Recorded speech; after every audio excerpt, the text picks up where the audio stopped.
Assalamu alaikum everyone, this is Hana Gilani. As you guys all know کہ I'm back in Pakistan اور I'm taking part in these workers conventions. ان میں آنے کا مجھے بہت شوق تھا اور میں اپنے شوق پورے کر رہی ہوں. نوشہرہ والے کنونشن میں گئی اور میں کوہارٹ والے کنونشن میں کل ہم لوگ تھے. اب کل کوہارٹ والے کنونشن سے جب ہم لوگ واپس آ رہے تھے تو ایک تھوڑا سا پولیس والوں کے ساتھ ہمارا ایک ایونٹ ہوا ہے. وہ اب اس کی سٹوری یہ ہے کہ جب ہم لوگ انٹر ہوئے تو سر کی گاڑی کی squad I was leading that اور دے ور ان دا بیک. ان کو پولیس نے روکا تھا اور میری گاڑی آگے تھی اور میں گاڑی جو ہے نا وہ گراؤنڈ میں سیدھا گراؤنڈ میں لے کے آ گئی اور بڑی اسپیڈ سے میں انٹر ہوئی اور میں نے ساتھ ہی اسٹیج کے ساتھ جا کے گاڑی بالکل لگا دی. تو ایک دم بہت زیادہ کراؤڈ آ گیا گاڑی کے اوپر. Like there were so many people on the car. وہاں پہ اس ٹائم کسی نے پکچر بنائی گاڑی کی اور وہاں پہ آبویسلی آپ کو پتہ ہے کہ یہ لوگ بھی ہوتے ہیں جو دیکھ رہے ہوتے ہیں کہ کنونشنز میں کیا ہو رہا ہے. تو میری گاڑی وہاں پہ جب ایک دم سب اس کے اوپر آئے تو میری گاڑی کے انہوں نے آگے سے پکچر بنا لی ہے گاڑی کے نمبر پلیٹ کی. اور باقی کیونکہ گاڑیاں پیچھے ہی روک دی تھیں انہوں نے پولیس والوں نے اور سر جو ہے وہ موٹر سائیکل پہ آئے تھے اندر. اس کے علاوہ پھر جب کنونشن ختم ہو گیا ہم لوگ نکل آئے اسی طرح میں پہلے نکل گئی آگے چلی گئی. تو اب 2-3 راستے نکلتے ہیں کوہارٹ سے. ایک پشاور والی سائڈ سے اور ایک وہ ہم لوگ جہاں سے آئے تھے سی پیک والی روڈ سے. ہم لوگ پشاور والی سائڈ سے چلے گئے. میری گاڑی پشاور والی سائڈ سے چلے گی.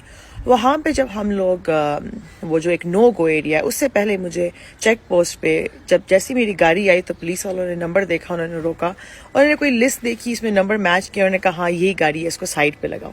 انہوں نے میرے سے گاڑی سائڈ پہ لگوائی. میں نے ان سے پوچھا, میں نے کہا کہ کیا ہوا ہے گاڑی کیوں روکی ہے. انہوں نے کہا بتاتے ہیں آپ کو, آپ گاڑی چیک کروائیں. میں نے کہا گاڑی میں چیک کروا دیتی ہوں بٹ ہوا کیا ہے جسٹ ٹیل می کہ آپ کس بیس پہ میری گاڑی چیک کر رہے ہیں. پھر میں نے کہا مجھے اپنے ہاتھ دکھائیں کہ یہ نہ ہو کہ آپ کچھ رکھتے میری گاڑی میں اور کہیں آپ کی گاڑی سے نکلے. یہ مجھے کسی نے بتایا تھا تو کہ ایسا کرنا اگر کچھ ہوا. تو میں خیر ان کو کلیئر کروا کے گاڑی انہوں نے چیک کی. گاڑی میں کچھ نہیں تھا آبویسلی, سر بھی گاڑی میں نہیں تھے. تو گاڑی میں انہوں نے کہا ٹھیک. میرے ساتھ میرے 2 کولیگ تھے وہ باہر نکلے, انہوں نے بات وغیرہ سٹارٹ کی. تو ان سے کہتے ہیں کہ آپ کدھر سے آ رہے ہیں اور کہاں سے کیوں آ رہے ہیں اور یہ وہ وغیرہ نا. تو انہوں نے کہا کہ ہم تو کسی فیملی گیدرنگ سے آ رہے ہیں. کسی نے انہوں نے جو ہے نا پتہ نہیں کیوں یہ بول دیا. انہوں نے خیر یہ بول دیا. ساتھ انہوں نے میری گاڑی کی پکچر نکال کے دکھائی کہ یہ گاڑی تو ادھر جلسے میں کھڑی تھی تو یہ آپ کا فیملی فنکشن تھا. تو انہوں نے کہا جی سمجھ آ گئی. تو گاڑی کی پکچر جو ہے نا وہ اسپریڈ ہوئی ہوئی ہیں, دونوں چیک پوسٹ پہ گئی ہوئی ہیں. پھر انہوں نے, میں گاڑی میں تھی اس ٹائم تک, انہوں نے پھر ان سے آئی ڈی کارڈ مانگے. انہوں نے کہا آئی ڈی کارڈ نکالیں آپ. آئی ڈی کارڈ دیے ان دونوں نے. میرے پاس آئے, SHO تھا میرے پاس آیا, مجھے کہتا ہے میم آئی ڈی کارڈ دیں. میرے پاس آئی ڈی کارڈ نہیں تھا بیگ میں. میں نے اپنا پاسپورٹ دیا, میرا جو بلو پاسپورٹ ہے وہ میں نے دیا. SHO میرا پاسپورٹ دیکھ کے تھوڑا سا سوچ رہا ہے, ہی از لائک یو نو. پھر ساتھ ہی اس نے ایک بندے کو بلایا, وہ شلوار قمیض میں تھا, ایک بلیک اسکارف اس نے لیا ہوا تھا اور ماسک پہنا ہوا تھا. میرا پاسپورٹ اس کو دے دیا, کہتے یہ آپ میم کو سنبھالے, میں ان دونوں کو سنبھالتا ہوں. وہ ان کے پاس چلا گیا, ان سے کہتا ہے جی آپ اپنے فون بھی دے دیں اور آپ چلیں. پولیس والی گاڑی میں بٹھا دیا ان کو. اور تو میں گاڑی میں بیٹھی ہوں. میں نے کہا آپ ان کو کیوں لے کے جانے, کہتے ہیں بس آپ چپ کریں. وہ جو جس کے پاس میرا پاسپورٹ تھا وہ پھر تھوڑی دیر بعد آیا, مجھے پاسپورٹ واپس کرتا ہے. مجھے کہتا ہے میم یہ پاسپورٹ پکڑیں اور آپ یہاں سے نکلیں. میں نے کہا میں کیوں نکلوں, میرے جو ساتھ کولیگس تھے ان کو چھوڑیں تو میں نکلوں گی. کہتے نہیں وہ تو نہیں چھوڑ سکتے. میں نے کہا کیوں نہیں چھوڑ سکتے. کہتے وہ تو ہم انہیں پولیس اسٹیشن لے گئے ہیں, کوہارٹ کے جو صدر پولیس اسٹیشن ہے وہاں لے گئے ہیں اور یہ تو اب نہیں آ سکتے.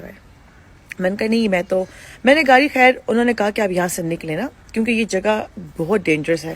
مجھے تو اس جگہ کا پتہ بھی نہیں تھا, لیکن انہوں نے کہا یہ نو گو ایریا ہے, تو اگر آپ یہاں پہ کھڑی رہیں تو یہ آپ کو بھی اٹھا لیں گے, آپ کی گاڑی بھی اٹھا لیں گے اور ہم بھی کچھ نہیں کر سکیں گے. کوئی آپ کا کچھ نہیں کر سکے گا, نہ آپ کا پتہ چلنا ہے کہ آپ کہاں گئی ہیں اور جو ہے نا وہ کیا ہوا ہے آپ کے ساتھ, کیونکہ یہاں پہ لاز بھی اپلائی نہیں ہوتے. میں نے کہا لا تو پوری کنٹری میں اپلائی نہیں ہو رہا ہے, اس بات کو تو آپ چھوڑ دیں.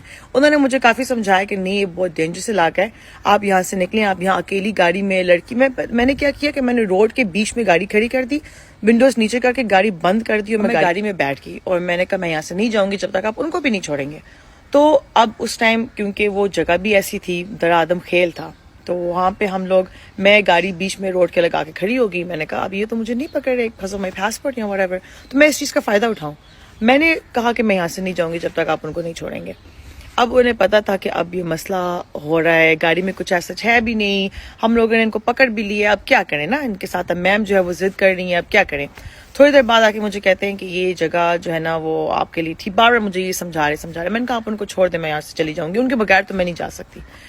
تو پھر اس کے بعد تھوڑی دیر بعد آئے, انہوں نے کہا کہ آپ لوئر ہیں. میں نے کہا ہاں میں لوئر ہوں. انہوں نے کہا ٹھیک ہے آپ بیل کروا لیں ان کی. میں نے کہا صحیح ہے. پھر میں نے ان کا آئی ڈی کارڈ رکھ لیا, فون واپس کر دیا. انہوں نے پھر تھوڑی دیر بعد جا کے پولیس اسٹیشن سے لے آئے ضمانت پہ. انہوں نے پھر گاڑی میں بٹھایا اور انہوں نے کہا کہ آپ بس یہاں سے نکلنے والی کریں. میں نے کہا ٹھیک ہے thank you. So this is what happened last night.